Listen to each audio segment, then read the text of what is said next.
बाद ये जीएम के साथ जो काम करते थे, बहुत बहुत बहुत बार उन्होंने हम लोगों को मदद की। गिन नहीं पाऊंगा कितने बार, कितने तरीके से, कितने ढंग से।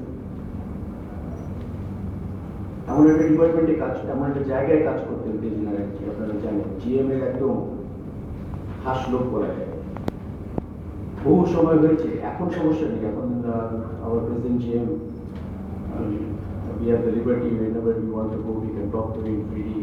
He discusses many things with us. আমি অনেক কিছু আলোচনা করেন, কিন্তু আগে অনেক সময় হয়েছে জিএম এর ঘরে ঢোকার আগে আমাদের একটু জানতে হতো যে জিএম এখন ঠিক কিরকম মেন্টাল কন্ডিশনে আছেন বা মুডে আছেন।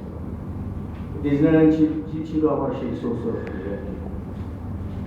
আমার সহকর্মীরা বলতো না যেতে হবে এক্ষুনি, আমরা না এখন যাবো না, আজকে যাবো না, কালকে যাবো।